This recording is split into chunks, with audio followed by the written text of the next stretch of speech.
અઝીઝભાઈ તમે અનમ્યુટ કરી લેજો, મેં બધાને મ્યુટ કર્યા છે. Okay, there we go. Thank you very much once again for inviting. Inshallah, with Imam's help and mercy, we will be able to continue on our sessions. And with Imam's help, we will be able to learn few more tawilat of the Quranic ayat and some of the particular words in the Quran. Let's start with the most perfect name, Nur Maulana Shah Karim Al-Husaini Hazir Imam. Hazir Imam. Ya Maulay Mehrban Madad Farma. Ya Maulay Mehrban Madad Farma. Ya Maulay Mehrban Madad Farma. Madad Farma. Allahul Qayyum Ali Allah Madad Farma. Nur Maulana Shah Karim Al-Husaini Hazir Imam. Ya Maula Tawfiq Ta'id Himmat wa Yari Maula. Tawfiq Ta'id Himmat wa Yari Maula. Ya Maula Madad Farma. Ya Maula Madad Farma. या मौलाए मेहरबान, तेरी मदद के बगैर हम कुछ भी नहीं कर सकते हैं मौला. अपने नूर से हमारी मदद फरमा मौला. अपने नूर की रोशनी में हमारी हिदायत फरमा मौला. या मौला, जिस रास्ते पर तेरा नूर और तेरी हिदायत हो, वही रास्ता हमारे लिए दुरुस्त और बिल्कुल दुरुस्त है मौला. या मौलाए मेहरबान मदद मौला मदद. Thank you again to all of the friends online. Inshallah, we will continue today. Today is our part 4 on the parables and allegories, unveiling the batini tawilat of various parable of the wise Quran. Today, we are taking on a subject of fire. Fire is mentioned many different ways in the Quran. Amazingly, fire is mentioned as a blessed fire. And then fire is mentioned as a punishment. How do we understand when a same word,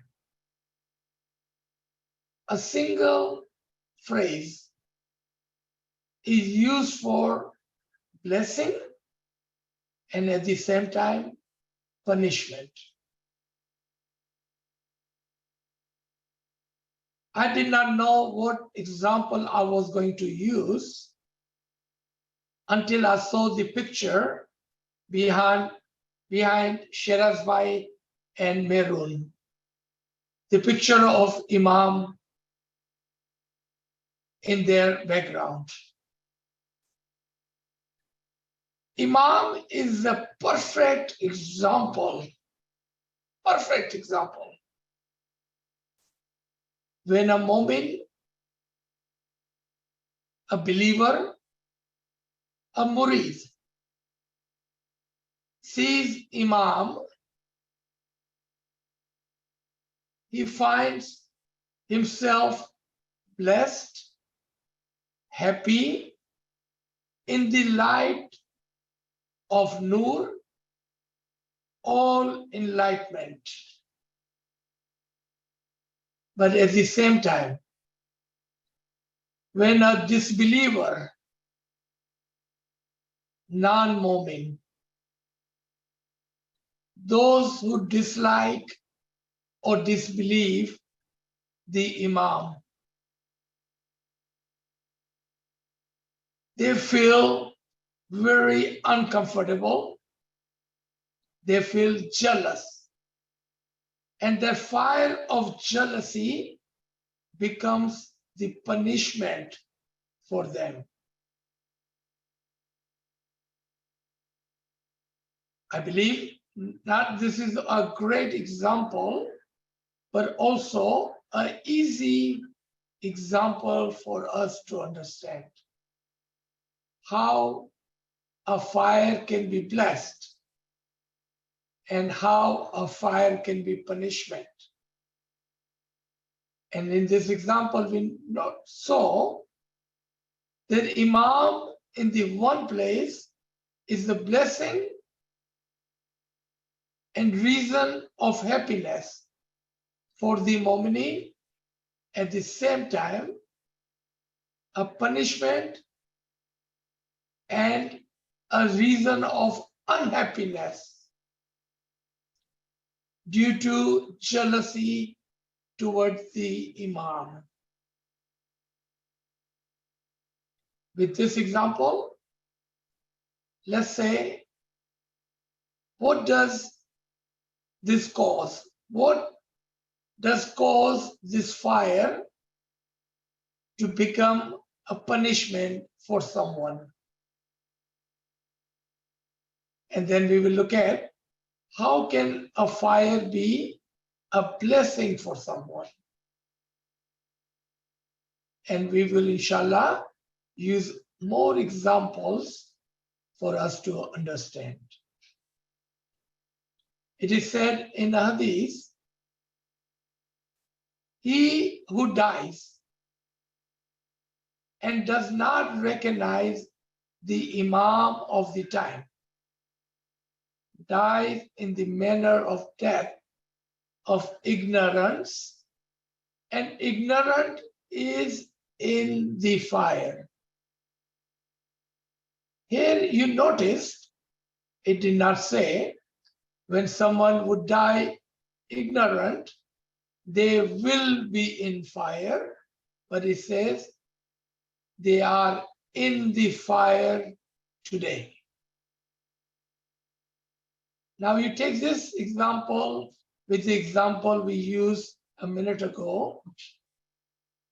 Those who do not believe, have iman, have complete marifat, understanding of the Imam, that is the reason and only reason they will ever have a jealousy.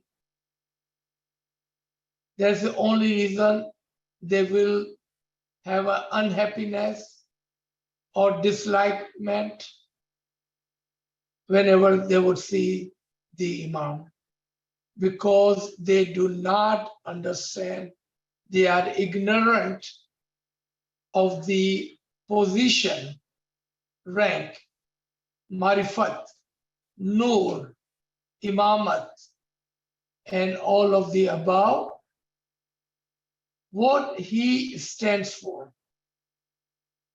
And therefore, they feel the jealousy, which makes a fire for them in which they themselves burn due to jealousy. In our some other subjects, some other day, we will talk about how jealousy kills the Iman. Jealousy kills our bandagi and good deeds. Jealousy kills all of the dua and ibadat. Jealousy is like a fire.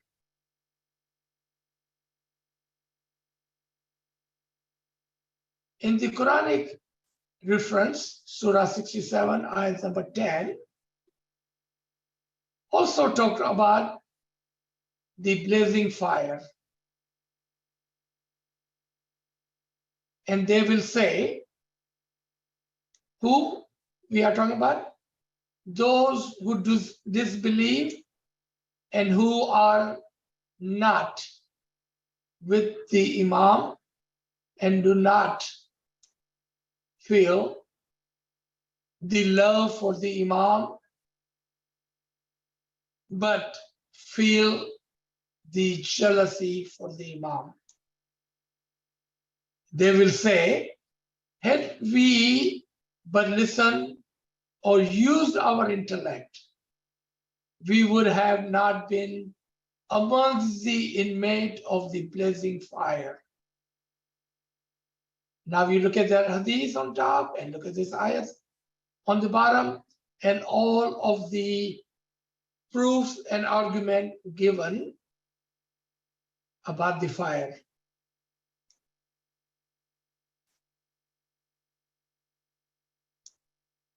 Intellect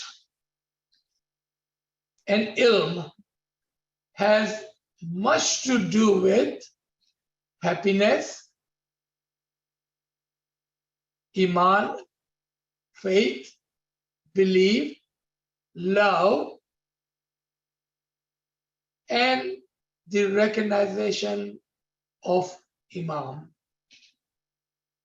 In other words, those who are in the recognition of Imam, they will not die the death of ignorance, and therefore they will not be in the blazing fire. Why would someone would be ignorant of it?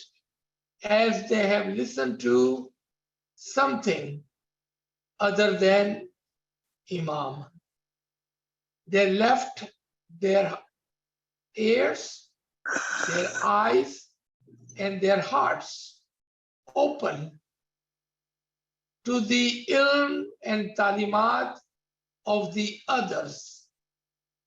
And that caused them to fall in the ignorancy and fall into the fire. On that day, this will be their statement. And what is the statement? May I ask everyone to mute themselves, please?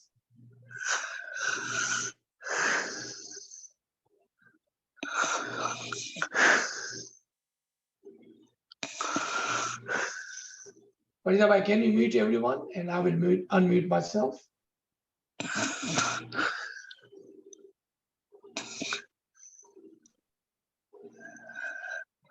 This is Kayal. If somebody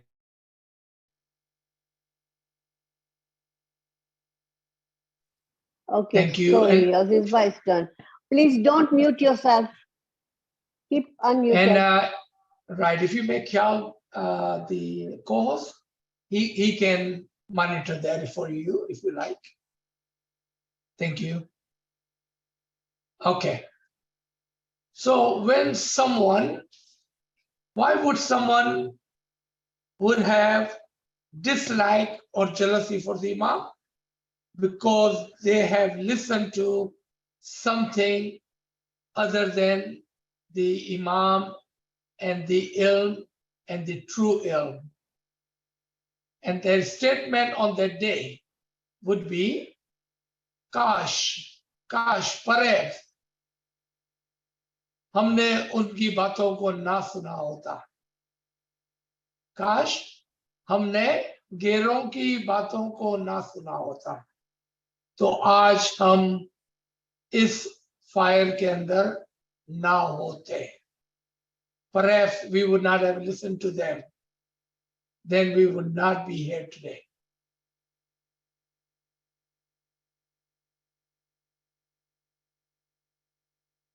To know, to understand, and divine knowledge. Those are the way for one to save themselves from the ignorancy and from the fire of the ignorancy. To know, learn, learn, learn. To understand. If you don't understand what is being told, ask question. Divine knowledge. Always have the most highest wisdom of the things. Meritocracy would be the word Imam had used for such a divine knowledge. And we will read a Furman just in a bit, in which Imam talks about that. That what is information, what is knowledge, and what is the wisdom. Imam has spoken about that. Knowledge is a light which can be compared to fire. Knowledge is a light which can be compared to fire. Thus, whether it is the external world or the personal world, it appears in the front of the inner eye as a red ember because it is immersed in the ocean of light of knowledge. I will explain all this in a minute.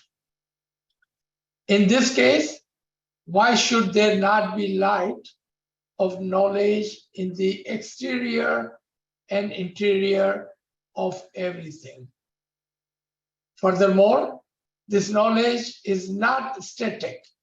Rather, it is dynamic because the light and the fire is dynamic, is not static. This means that spiritual knowledge is according to the law of different manifestation. In the easy word, light, the nur, is in the shape of knowledge. When one receives the knowledge, the true divine knowledge, the tawil and the marifat of the things, then they have a light in their heart, they have a light in their ears, they have a light in their eyes, they have a light in front of them, outside of them, and inside of them. In other words, that true divine knowledge becomes the light, the nur for the mu'mineen. On the flip side of that, when someone listens to and starts to take the incorrect, illogical, and outside of the Iman and the Tariqah's ilm. And it is not me who's telling you what to do. You have free will to do what you like to do. But let me remind you of Imam's Farman. In Kalam Imam Mubin, Imam talks about whose ilm you should be listening to and whose ilm or who could give ilm of our tariqah and understanding. And Imam says, in the example, Nasara takes the ilm of their religion from their people. Jewish, they take their ilm from their own people. Muslims take their ilm from their own people? Why would we go outside to look for the true ilm when the true ilm, it can be given and received from within, meaning take the ilm from the Jamaat and someone who has the divine knowledge of our tariqah. Always take the knowledge. If you want to know about the tariqah, if you like to understand the tariqah, if you want to learn about our tariqah, if you wanted to learn and have the recognition of Imam, where would you go and find that knowledge?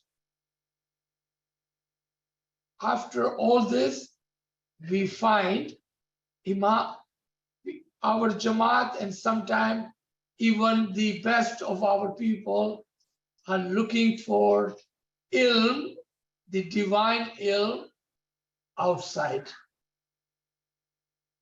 Imam is in our Jamaat. The ilm of the Imam is in our Jamaat.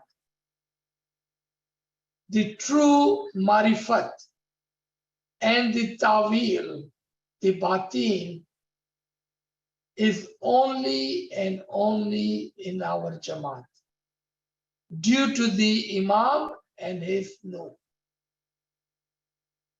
The second example given here, as the knowledge is dynamic, meaning there is a tanzil, what is written, then there is a tawil, and tawil is dynamic according to the time and the place. There may be a tawil given today, then tomorrow, according to time and place, and according to our understanding of the ilm, tawil would change as the tawil, the light of the knowledge, is dynamic. And it has many different manifestations, tawilat of it. So last line is very meaningful. This means that spiritual knowledge is according to the law of different manifestation. Now we are coming into the word fire in the connection with Hazrat Ibrahim. In the Surah 21, Surah Anbiya, ayat number 69, the tawil of the cool fire as peace, salam. Short reminder of the story. When Hazrat Ibrahim alayhi salam went and brought all of the idols and left one. When people came, they noticed all of the idols, the both are broken. They inquired, who broke all these idols? जो बुत रखे हुए थे उन्होंने सबके सबको तोड़ दिया मगर एक के। जब लोग आए तो पूछा कि किसने ये बुत को तोड़े? कुछ लोगों ने कहा कि इब्राहिम ने तोड़े होंगे क्योंकि वो हमेशा इन बुतों के खिलाफ काम करता है, बोलता रहता है। They said it must be Ibrahim, as he always speak and work against our idolship. So they grabbed Ibrahim and they brought him to the place where all of the idols were broken on the ground, and asked, did you break all of our gods? Ibrahim said, why don't you ask this one God? I see he's still standing there. Why don't you ask him? He is your God. He should be able to reply. Why don't you ask him who broke other gods? Maybe this big God broke all of the other gods. Maybe that was him. Why don't you ask him? And people replied, what kind of nonsense is that? How can this idol of the matti, dust, can he speak? And Ibrahim says, what kind of God have you kept? If he cannot defend himself, if he cannot defend the other gods, and then he cannot reply back and answer your question, what kind of God have you made and kept? Of course, they got really angry at him, and they took him to the king, the ruler of the time, and he said he should be punished by throwing him into the fire. He was to be punished by throwing into the fire. When the day came, the big blaze of fire was erected.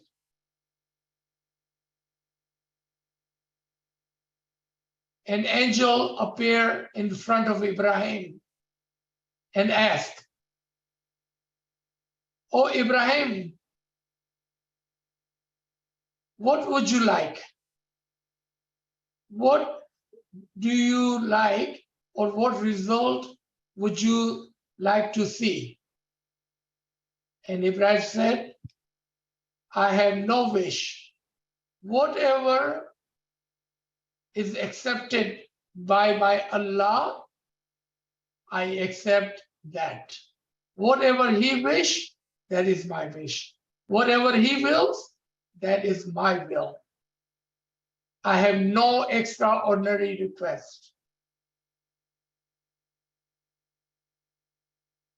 Upon that, Allah sends his Amr to the fire. Amazingly, Allah does not say, "Oh fire, be extinguished." But Allah says, "Oh fire, become cool, become safe, and become blessing for Ibrahim."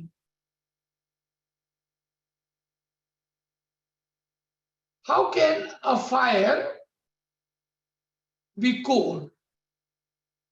That is not the attribution of fire. Fire has two attributions: hot and light.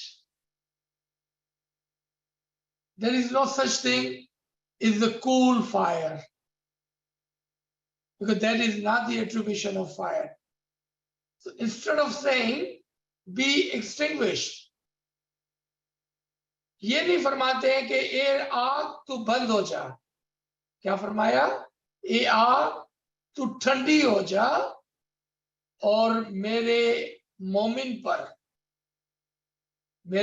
पर सलाम, blessing बन जा. आग किस तरह से किसी के लिए सलामती हो सकती है, जबकि सलामती के लिए किसी शख्स को जिंदा होना पड़ेगा, जिंदा होना चाहिए, जबकि आग तो जला देती है और मार डालती है. How can fire be a peaceful or fire be blessing, fire be salamati for anyone, when the attribution of fire is to burn and kill? So luminous tawil of this verse, this blessed word, is if God had to so willed, he could have said simply to the fire, be extinguished. Band ho ja. It would have been extinguished or band ho jati. Fauran se, instantly. And Hazrat Ibrahim would have remained safe, but only physically. Instead of that, however, this would not have been a great favor of God for his friend Ibrahim. So, thus God transformed the fire into cool fire, and then this cool fire into his sacred light. Are you paying attention? What Allah have done? He transformed the fire into the cool fire, and then this cool fire into the sacred Noor. For Salam is the one of the supreme names of God as well. So what did Allah do? If Allah had said, Band ho ja, bujh ja, extinguish, O fire, then the fire would have been no more and Ibrahim would be saved physically. But Allah not only wanted to save him physically, but Allah wanted to give him something more than that. So look at the miracle. He asked the fire to become cool, and then he made their cool fire into the Noor for the Ibrahim. So when he was thrown into the fire, he went into the Noor of the Imam, and he became Fanafi Imam with his Noor, and he became Salam, ever living, with a total salamati, with a total blessing, forever in the peace and the light of the Lord.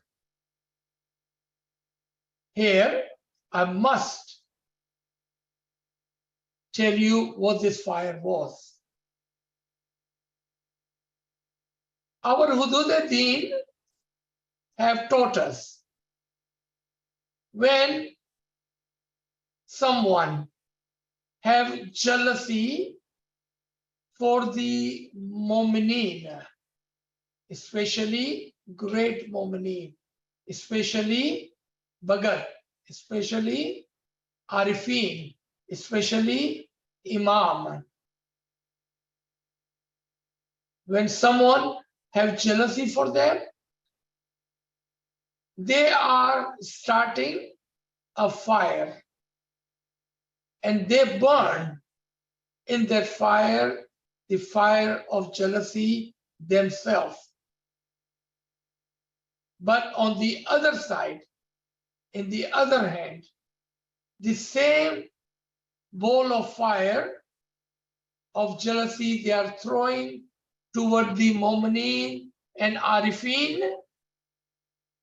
Ali Allah, by default, by his habit, turned their fire of jealousy into the cool fire, and then turned their fire into the Noor for them. क्या हुआ कि जब जब कोई भी मोमिनों से हसद करता है।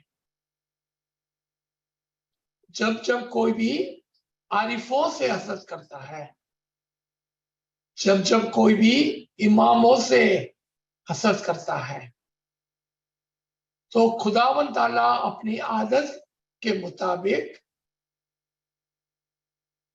इस हसद की आग को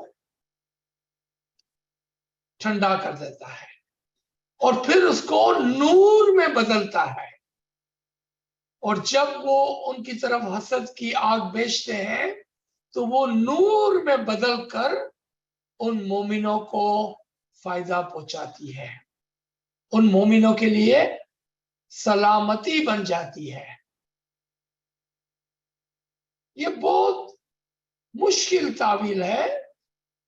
it is a very hard understanding.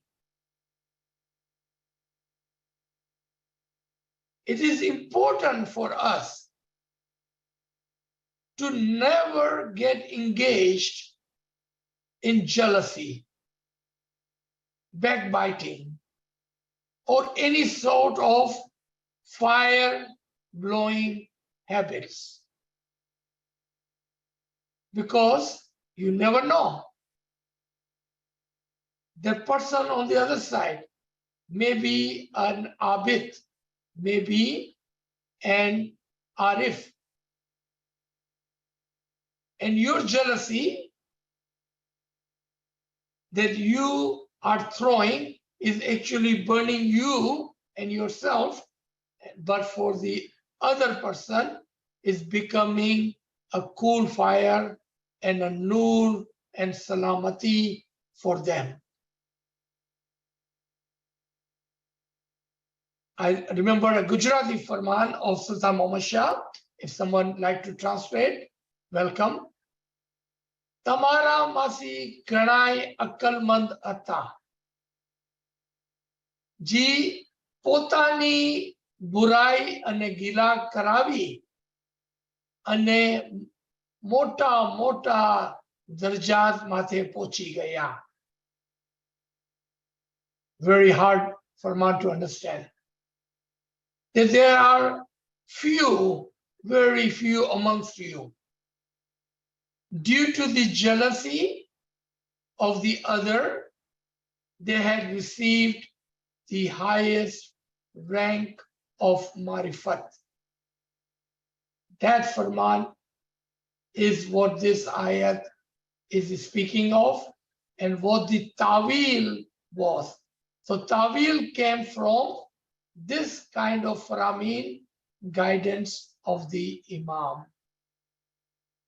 It is also mentioned in the verse 59, Surah 59, verse 23. He is the King and the Holy Salamati. Indeed, He is the supreme name, Salam. God is the light, the Nur of Salamati. That is, He is that holy light, the Nur, in which there is Salamati of eternal paradise. Remember, for Ibrahim, the fire became garden, a paradise, and a place of eternal peace. The special names which are mentioned in the verse 59, 22 through 24 are a chain of light of the Imam. Because this light is always and always present in this physical world in the form of Nur and the Imam. Among those, Salam is also a luminous supreme names. If you would read this Surah Hashr, the last 3 ayat, go to Surah Hashr 59, you will find 16 supreme names of Ali Allah.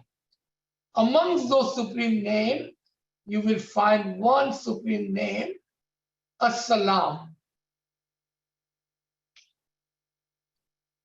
And that is the salam, salamati, nur, light, fire, which became the garden of the paradise for the Ibrahim. Inshallah, this can be easily understood. If you did not understand what I just said, raise your hand and ask question. So what I like to do here, I would like to stop, even though the next subject is also about the tree. So today we covered the fire, which was the negative fire, became the blessing for Ibrahim. Next week, we will cover the fire, which was the guidance and the blessing for Musa. So I will stop here. That way we have time for the comments and time for the question.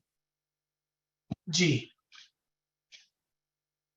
We can unmute now, or if you want to raise your hand, Kyal will help you with your questions.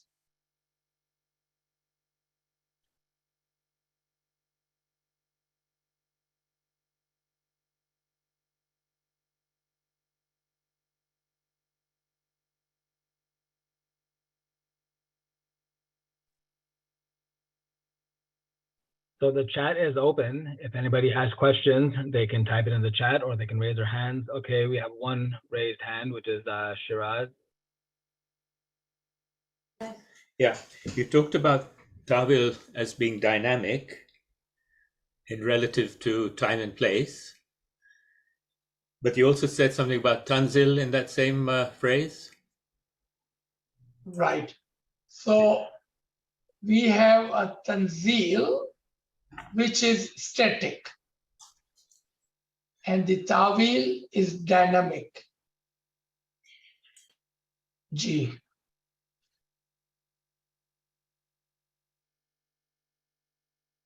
So did you have a question about that?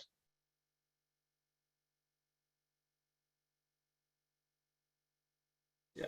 No, I just wanted clarification, and if you could just elaborate a little bit more, because I didn't quite catch it in the original. Got it. Thank you. Yes, okay. Thank you so much. Shirazba, right? Okay. So if you take, let's start with the easy, a farman. Let's say a farman which was given to us 100 years ago or 50 years ago by previous imam or the present imam. How do we understand that farman which was given to us 100 years ago? If we look at the words, just the static words, then that farman will be limited to the time and the place. But if we understand the batin of those words, then there would be interpretation, and the understanding would be according to the time and place. I think this is a great time for me to answer another Shiraz bias question: how words are static and the understanding is dynamic. So Shiraz Ba and Mehroon had asked a question 2-3 weeks ago. And I have been telling him that in the proper time, when time comes, I will give the understanding of that farman. So first of all, let me tell you the story.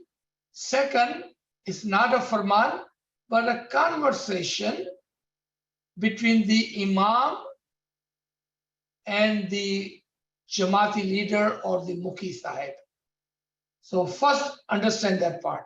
It's not a farman, but a conversation.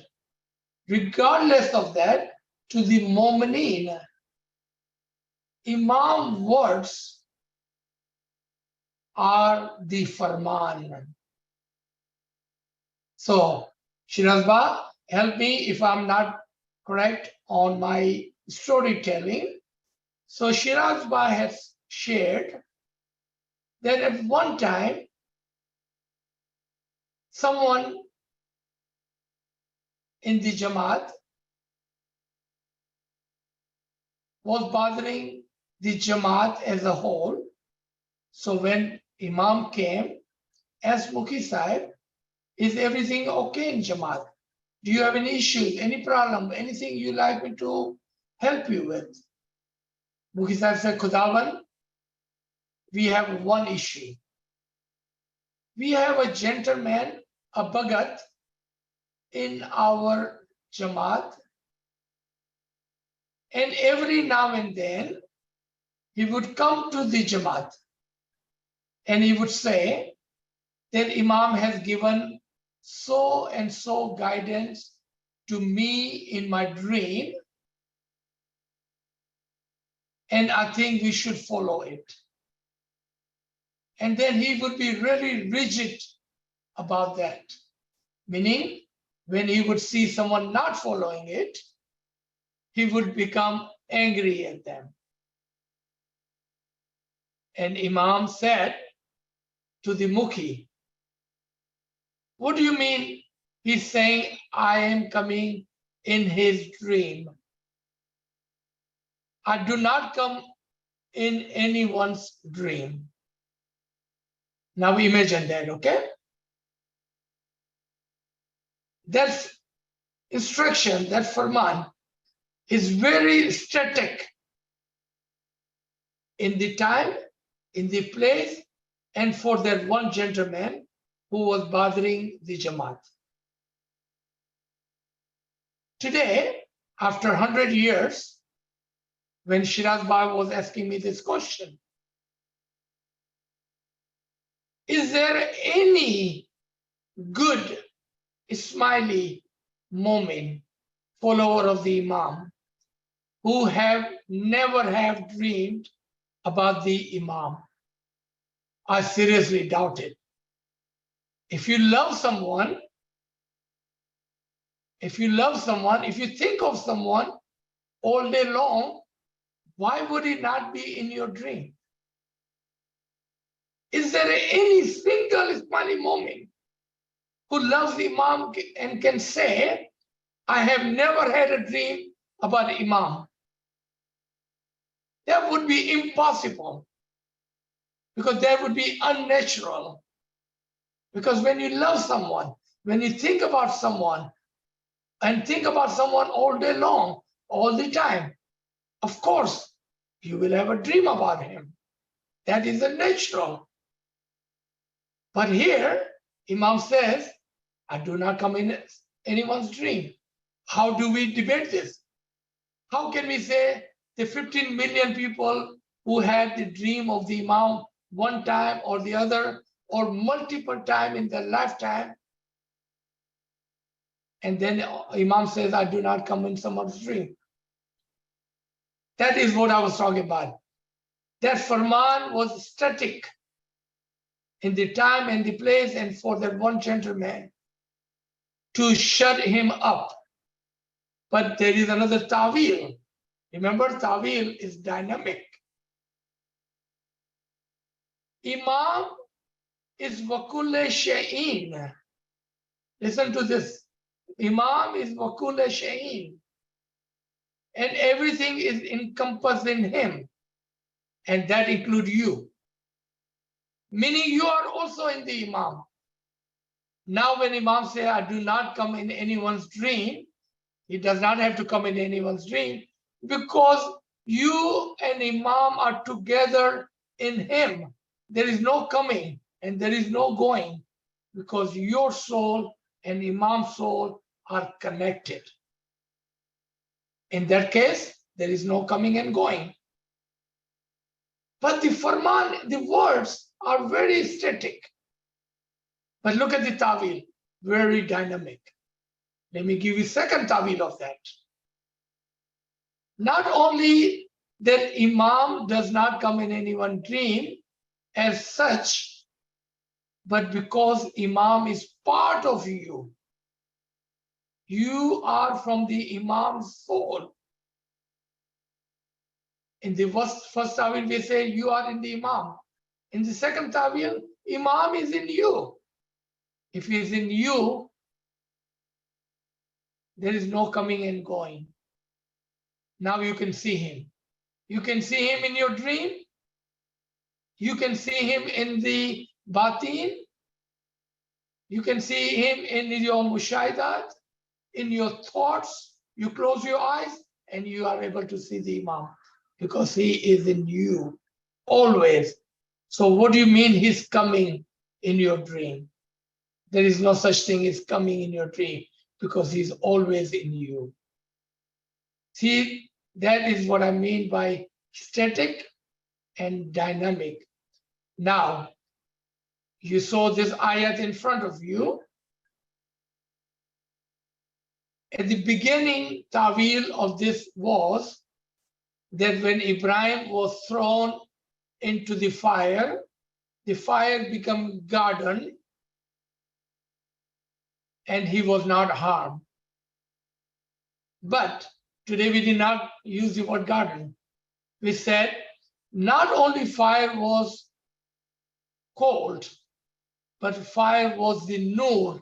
And when he jumped into the fire, actually he jumped into the nur of the Imam. And tomorrow, if you would ask me, I promise you, there will be another ta'wil. And then day after, there will be another ta'wil. Because ta'wil are dynamic depending on your understanding, your level of understanding, and the time and the place as we move forward. And inshallah, we have a lot of great mu'mineen in this lesson. We will see how again and again the ta'wilat change. So never put ta'wil in a box. You cannot come back and say, but Aziz sir, last time you told me so and so. I'm sure I did say so and so, but that was last time. What about today? And what about tomorrow? That's how dynamic ta'wilat are. G.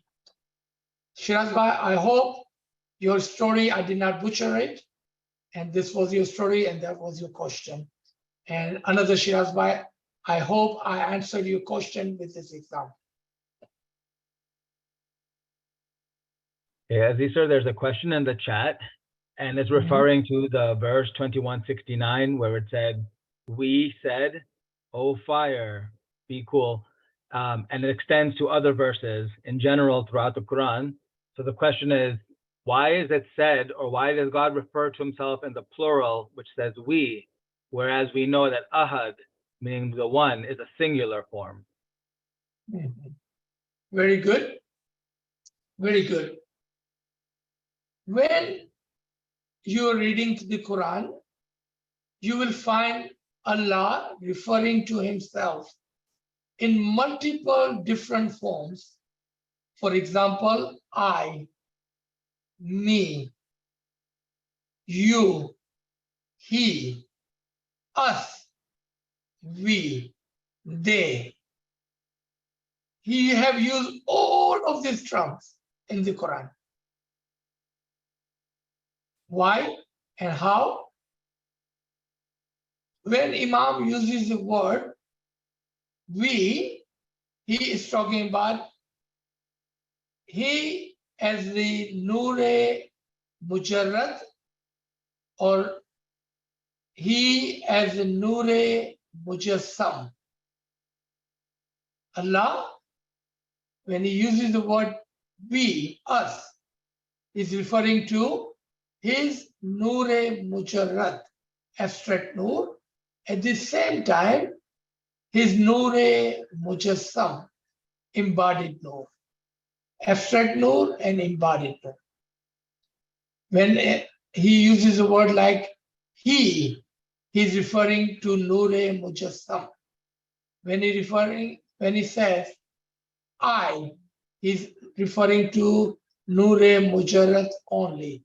When he uses the word they, he uses all of the Nur-e Mujassam, including Natikin and Aimai Tairin of all of the time. G.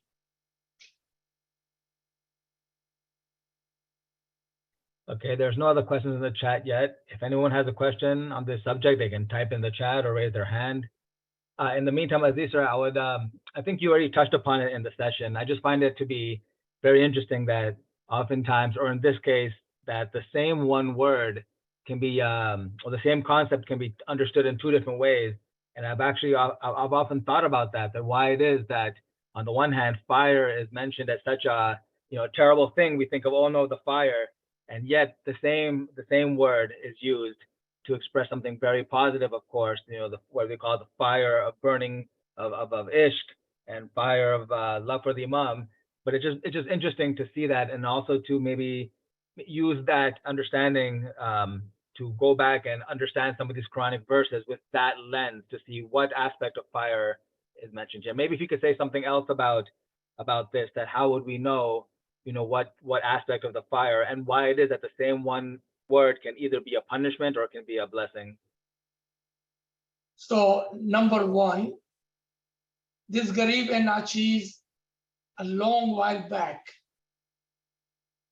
understood whenever Allah wants to hide something, a great thing, he uses the most negative ayat.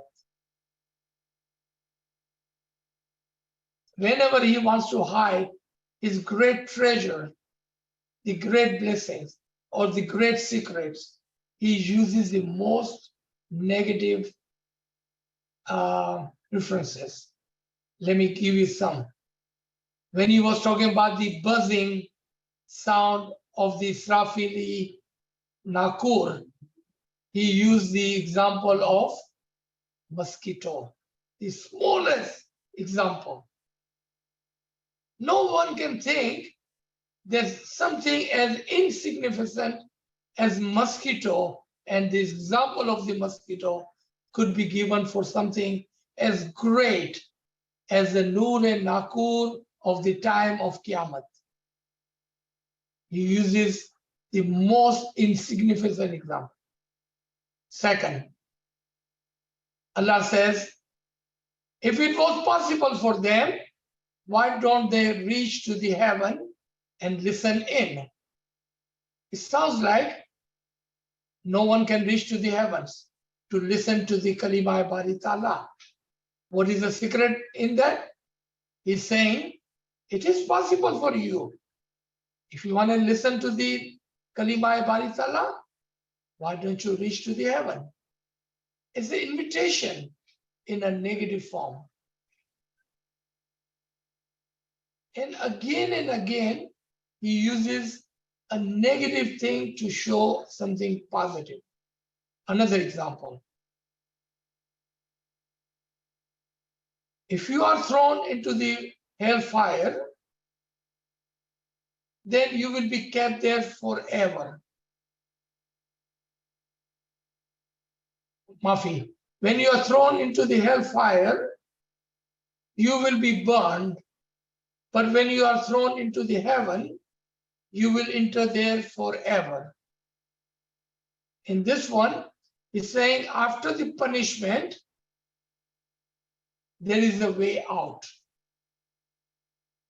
But when you are in the heaven, that is the place of a permanent living. Another one is when they say to the Mu'mineen, why don't you share your light with us? And Mu'mineen says, return back. And then a wall would be erected between them.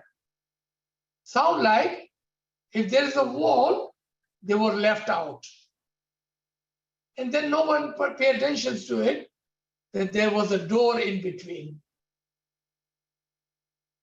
So those who were left out, if they wish to come in, they can come in. But another secret was hidden there.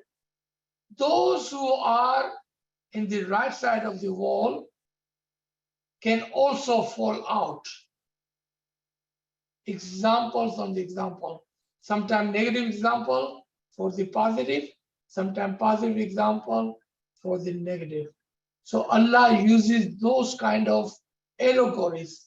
And the last comment on this is, so only those with the ilm and hikmat will understand the dune meaning in every single word. Others will not be able to see it. They will not be able to see it. That is the reason Allah uses same phrase for two completely different understanding. So those who have no guidance from the Imam, no understanding of the ilm, no true knowledge, and at the end, no tawil, will never be able to touch on the hakikat of the ilm and the wisdom of the Quran.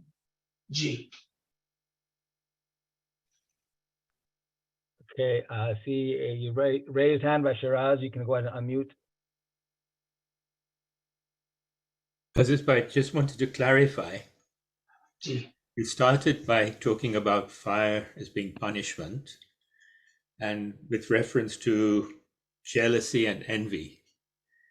Can I assume that it also transfers to anger and greed and other such like negative emotions?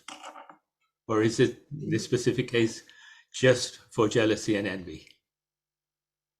Yes, but need more explanation. So when you are angry,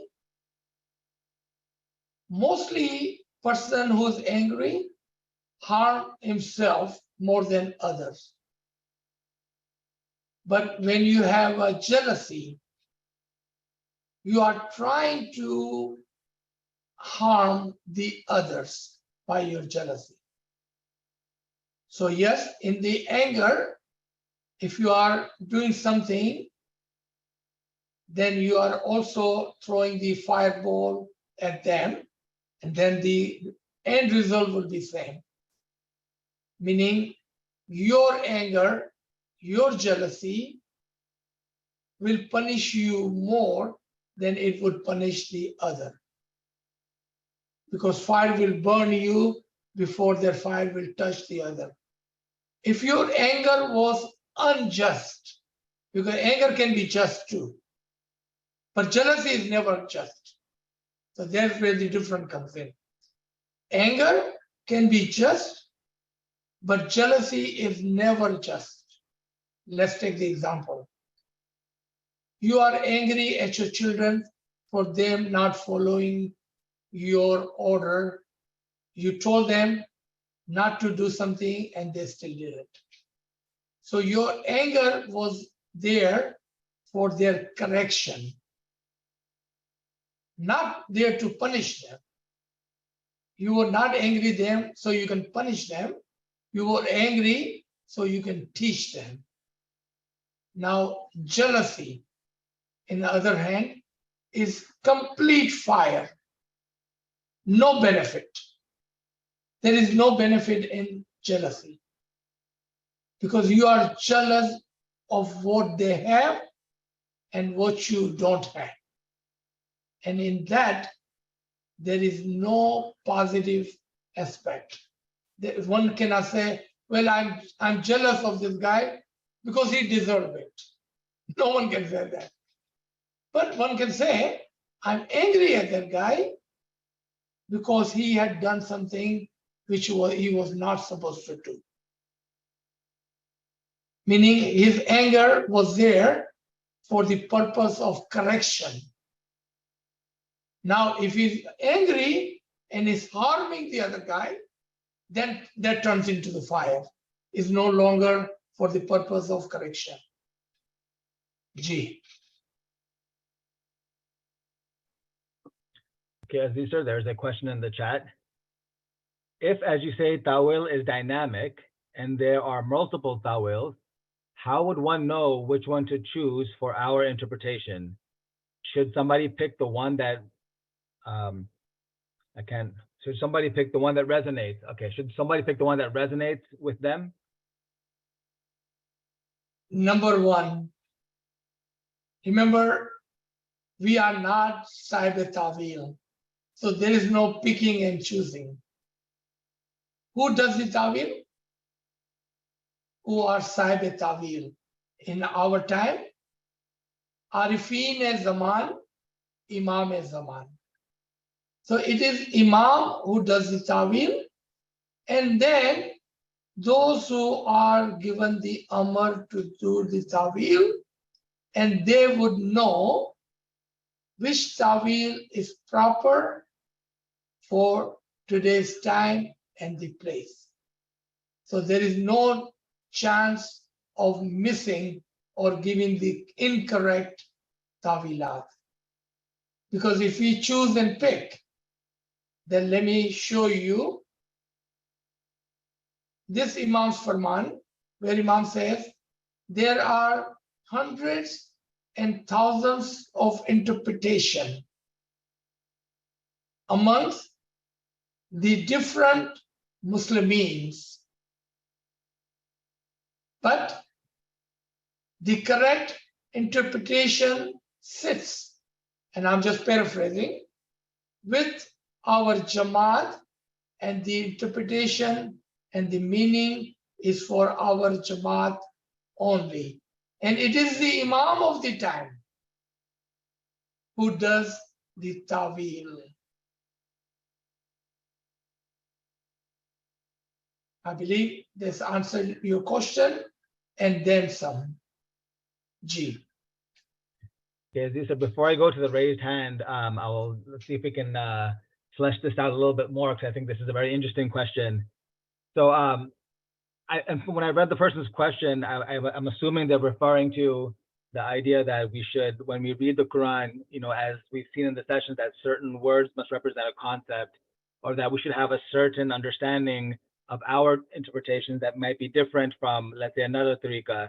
And to that end, I think we can say that at least the tawils that have come historically down to us from our books and our literature, one can usually find at least certain tawils which sort of remain similar. There'll be some difference from, each time has something new to reveal, but at root, there might be some similarity. Quickly off the top of my head, we can think about the creation of 6 days, things like that, or certain terms like arsh and kursi that can have a range of meanings, but usually there is at least a minimum level of what those terms might refer to for like the basic Aqidah or basic beliefs of Ismailism. So I think in that sense, perhaps they're asking about, when we have all these different books, what do we, how do we, and if we see some differences, how do we go about that? Is it that we should just kind of build our knowledge base by reading those materials and noticing which ones stay repeating throughout time, but that also that, since we know Tawil is dynamic in the sense that what is applying in their own personal world and your development, that it might change. But in that case, how does one find the fresh, or how does one make sure that they are receiving the fresh guidance? Is it about trusting an Imam and asking him to show us the Tawil for today? Now, that is another side of this question, and I appreciate you jumping deep into it. Absolutely. So, Tawilat, which were given by Mullah Ali at that time, Tawilat, which were given by other Imams in their respective time, and then Tawilat, which has been written by our Dais and Hujjatan. Most of those Tawilat you will find, even when they are written, very dynamic, amazingly dynamic. At the same time, if there was some Tawilat which were given according to the time and the place, then Imam of the time is above the Tawil and decide the Tawil, he can change and he can give us the new understanding according to the time. Now, if we are reading those books, and let's say there are, and I can give you a great example of that, 3 different places, it talks about the same thing in 3 different ways. If you will take all those 3 and you write it down in your book, put it in one single row, you will find that maybe in the way you have written down is not in a sequence. You may have to take this paragraph, this Tawil, and put it on top. So this Tawil was correct initially, and then this Tawil came, and then this Tawil came. And then you can again change those direction back and forward, and I will give you the example. Amongst all of the Dayan and Hujjatan who have talked about the Hudud-e-Din, you will find in one place and sometime in the same book that there are 12 Hudud-e-Din. And then you will find, no, actually there are 7 Hudud-e-Din. And then, no, there are 5 Hudud-e-Din. Which one is correct? Which one is correct? All 3. So what do? You have to see when they talked about the 12. Who was saying it, what time it was, who the audience was. Second, when they said 7, when they said it, what time that was and who the audience was. Third, who said it, what time it was and who the audience was. And you will find that they were all 3 correct. Now, if you cannot do that, if you don't know how to put them in order, then what do? You ask the Imam al-Zaman. Now, directly you can ask him. You don't have a telephone number where you can call Mawla Papa. Then you look for those who are complete in the ilm, who have great understanding in the ilm. They will be able to help with Imam's permission, inshallah. Now, this was a better question. G. Okay, and there's it looks like it's more like a comment, but they're looking for some reassurance that they're understanding correctly. And the comment is, we could understand that Tawil can change as one continues to learn and get ilm and ibadat. The Tawil will be different depending on the level of knowledge of a moment's personal world. Please correct me if I'm wrong and help me as I am low in knowledge. So I think it's more just looking for confirmation if their understanding is correct there. That is correct. The more you are with the ilm and the understanding of ilm, the more you will see and understand the better and greater Tawil. That is correct. Okay, and Shiraz Teja, I think he had his hand up, but now he has typed in the chat. I think maybe he thought it would be easier that way. If you'd like to still speak out your question, you can. But the question he has typed in was, so Tawil is in the context of time, place, and understanding. But the question is, whose understanding? Each individual. So when one person read a Quranic ayat, a ginan, a farman, it would be according to your level of understanding, you would understand that farman. Just like that, when farman has been explained, again, same thing will apply. The more that you have understood the farman, the more you will understand the understanding of the farman. So again, it's all depending on individual, how much they have read or they have practiced something. It will help them understand that Tawil and the batin of such according to their ilm, their practices, and of course, whatever understanding they had before. In other words, you are building upon your own capacity. If you are someone who had never read a Furman or have never understood a Furman, and then somebody is explaining a Furman, like we were just 30 minutes ago, about Imam saying, I don't come in someone's dream. I would tell you, it would be hard to understand that. But if you had the background foundation, then it would be easier for you to understand. G. Okay, so there's no more hands up yet, and there's no question. Zisar, do you mind if I maybe go even deeper with the previous discussion? Or to clarify, make sure I understand correctly.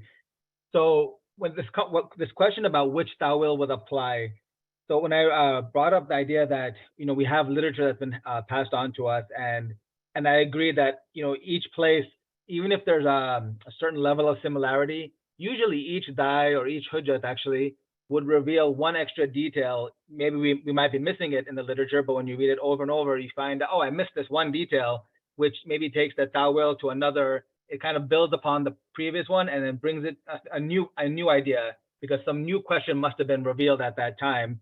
As we also know, Ismaili books were usually never written just for the sake of being written. They were usually written in the context of whatever discussions were going on at that time with their own students, or sometimes with even people outside.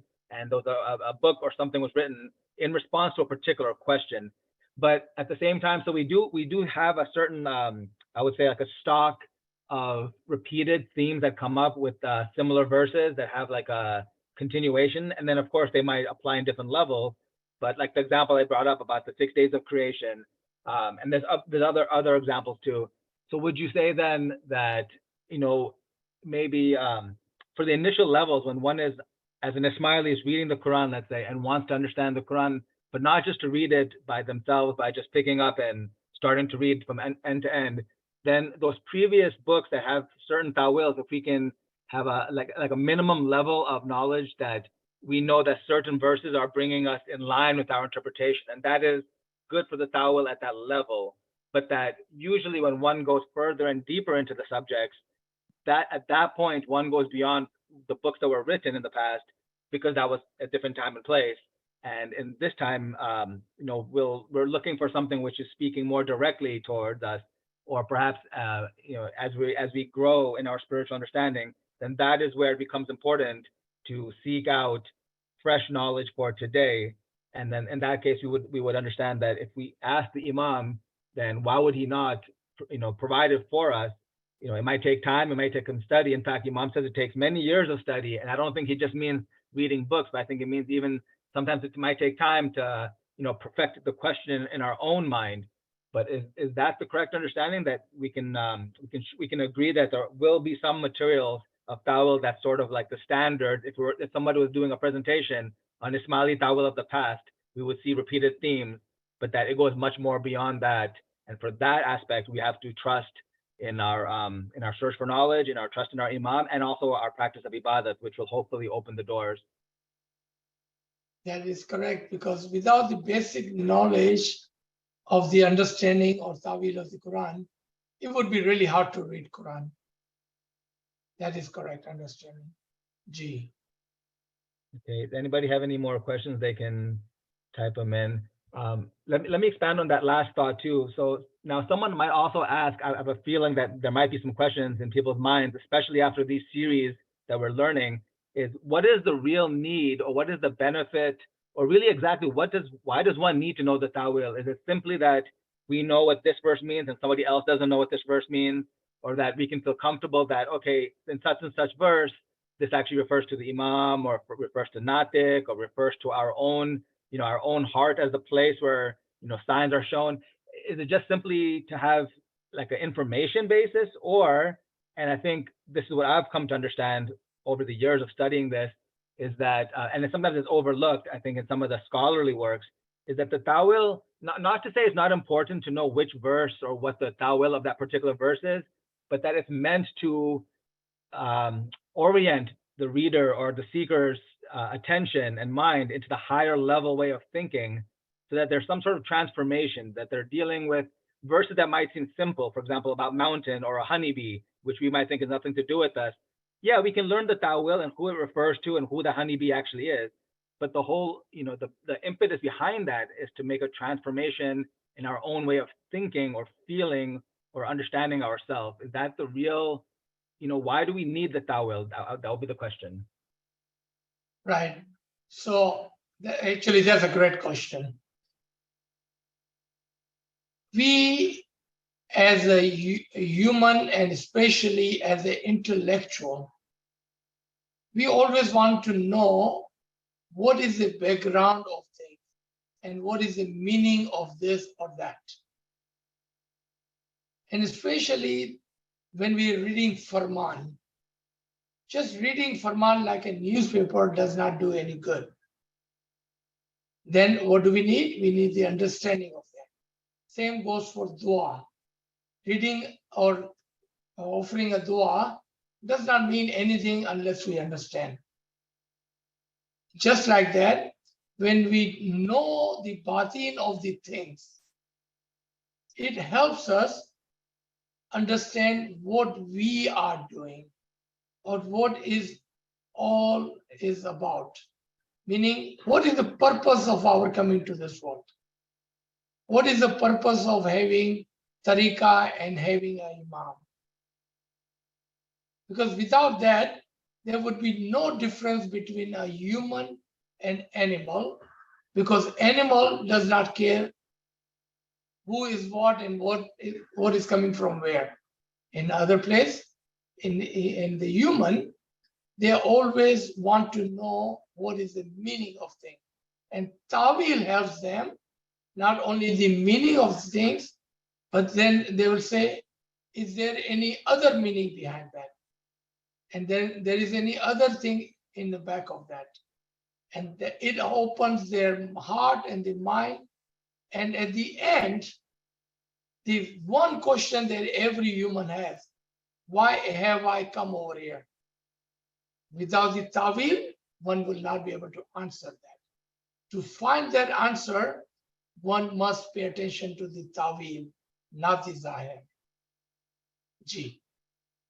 Okay, thank you. I guess that in a sense we can summarize that by saying that when one is looking to get into the hikmat of the Quran or hikmat of life itself and ourselves, that is like enrolling in that school where ta'wil needs to be the almost like the gate, or maybe we could say that the one who does the ta'wil is the gate to get us to that place where we can learn the higher realities or higher meaning. Okay, so there is a question that's come in the chat now, and I promise this is not my question, and you'll see why I said that in a second. So the question looks like it's referring to Nasser Khusro's Wajidin, and so the person must have some familiarity with some section there. And it says that when Nasser Khusro says that he received teaching from the Imam through the khayal, does that khayal only work between the hujjat and the Imam, or can a mu'min also be taught through khayal from the Imam? If you can explain, sir, more about the concept of being taught through the power of khayal between the imams and the mu'mins potentially. G. So initially, as everything go from the top to the bottom, then we can say, in the example of Huzur Sallallahu Alaihi Wasallam, the Jibril was his intercessor, the khayal between Allah Tabarak wa Ta'ala and the Prophet Muhammad himself. And then, of course, the hujjat, the one who has no veil, no curtain, no wall, no door between him and the Imam, are in the direct connection with each other. If we take just these two examples of the Natik, like Prophet Muhammad, and a Hujjat, like Pir Nasir Khusro, then we must say that that is the habit or the way that Allah gave ilm laduni to whomever he wished. And it is not limited to the Natikin, the prophets, or the imams. If that is the case, then we can also say the avenue of Khyal is not limited to Hujjat, but definitely it starts from the Hujjat, because Hujjat at the highest level is a door to the Nafsekul and Aklekul, the Imam-e-Zaman. If he is the door, then we must go through that door to receive their ilm-e-laduni. And in that case, we can take the example of Da'is.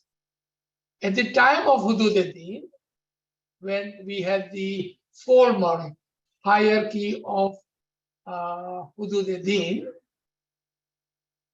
then Da'is were receiving the ilm-e-laduni through their Khyal from the Hujjat. And Hujjat was receiving their ilm-e-laduni from the Imam. So you see, Hujjat became the door between the Da'i and the Imam. But they were also receiving through their Khyal.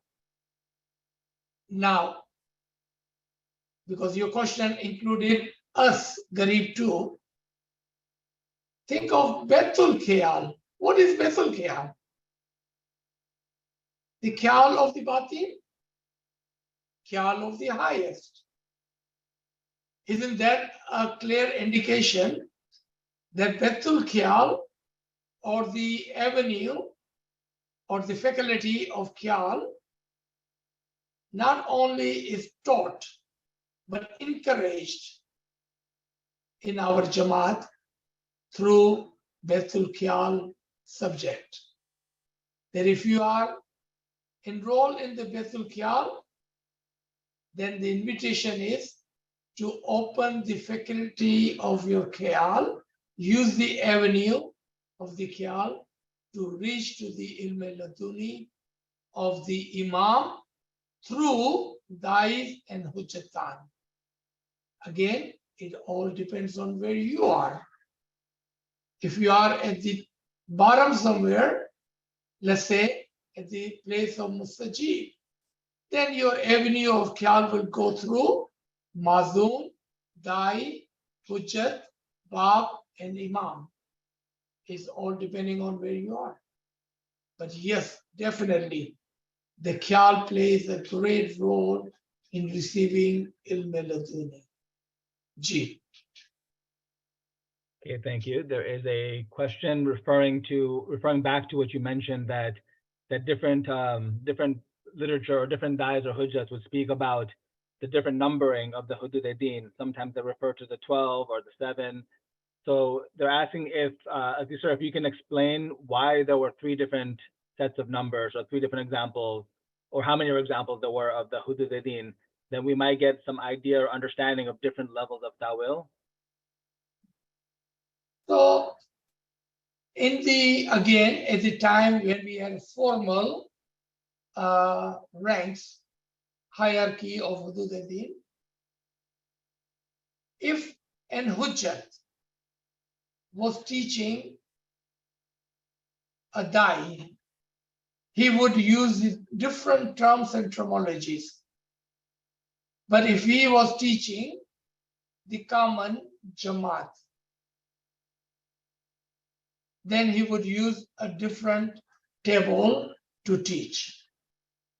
So the lowest level of the table to teach was the 12 Hudud-e-Din. So Mu'min also have a chance, an opportunity to climb on the ladder of Hudud-e-Din. And as all of you know, the term Mu'min is a very generic term. We use Mu'min so often. Sometimes we even use the word Mu'min for Ismaili, non-Ismaili, even Muslim, non-Muslim. We don't care, we just throw the word Mu'min. But if you get a chance, there is a great lecture on the 9 pillars of Plano Jamaat Khana. 9 pillars, not 12, not 7, not 5. 9 pillars of Plano Jamaat Khana. Listen to that, and you can do that on your own as a homework. Here, if a Dai or a Pir teaching the common Garib people like you and me, then he will use the table of 12 by saying that you are a Mu'min. If you wanted to become part of the Hudud al-Din, then these are the ranks table to climb on. Become a Mustajib. Then you can become a Mazun. Then you can become a Da'i. And then you can become a Hujjat. And when you become a Hujjat and you are with me, I will take you to the Imam. Remember, Hujjat is the door to the Imam.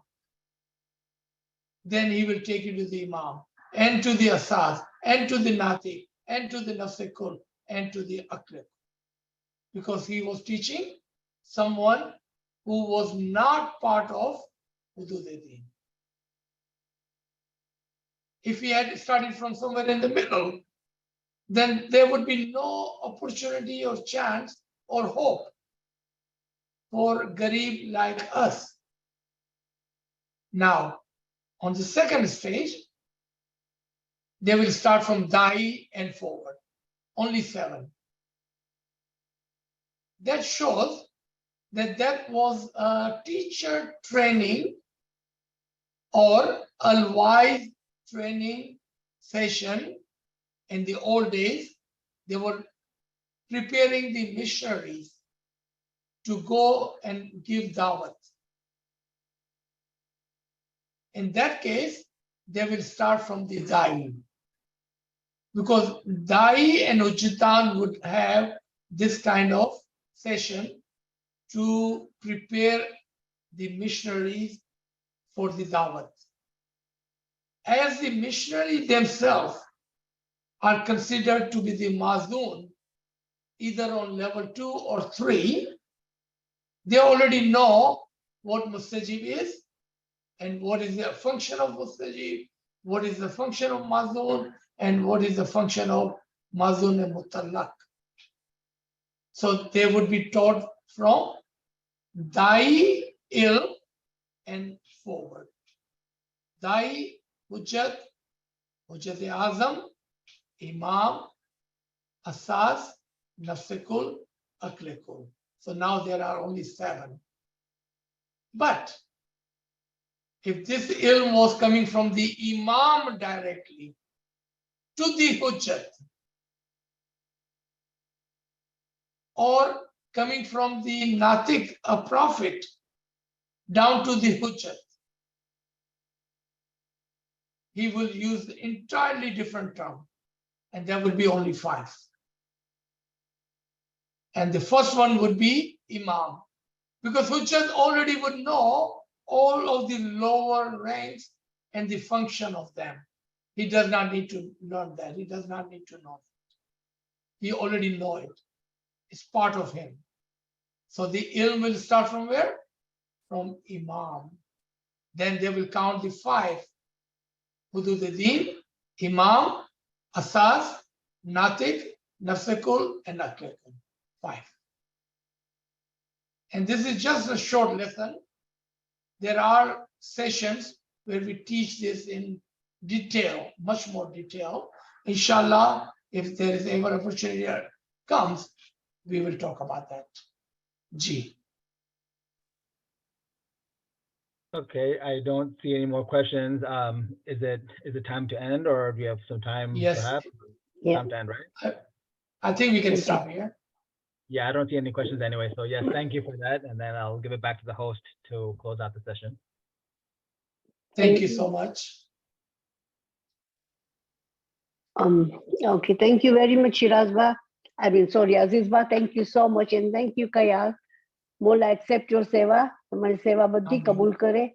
सेवा करवानी आमीन। हमेशा हिम्मत, शक्ति और प्रेरणा बख्शे. મોલા Amen. હંમેશા તમને હિંમત આપે કે તમે આવી રીતના જ તમારું ધર્મ અને ઇલ્મ અમારી સાથે શેર કરો. સુખી Amen. સલામત અને આબાદ રાખે, તંદુરસ્તી Amen. આપે, કદી કોઈની Amen. મોથાજી ના આપે. ફેમિલીમાં, Amen. કુટુંબ પરિવારમાં મોલા સુખ, શાંતિ અને આબાદી બક્ષે. રોજી Amen. કમાણીમાં બરકત આપે, ધર્મ અને Amen. ઇબાદતમાં તમને ખૂબ ખૂબ આગળ લાવે. તમારી Amen. બચ્ચી વાસ્તે તમારી જે બી ઉમેદ હોય મોલા પૂરી કરે. મોલા બસ Amen. હંમેશા સિરાતલ મુસ્તકીમ માથે હાલવાની હિંમત, શક્તિ અને Amen. પ્રેરણા બક્ષે. Amen. Amen. Thank you so And much thank for you, Khayal. inviting. Thank you so much for your seva as well, Khayal. Thank you for inviting. Yali Madad. Inshallah, see you next week. Inshallah. Yali Madad. Yali Madad. Yali Madad. Yali Madad, sir.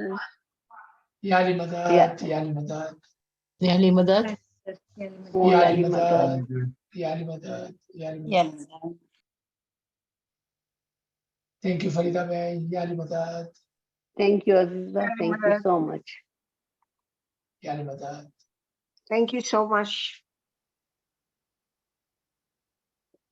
Okay. Yali Madad Badaine, everybody. Thank you for joining in. See you next week, inshallah. Thank you, and Yali Madad. Yali Madad. Yali Madad. Yali Madad, Farida Bhai. Mola Ali Madad.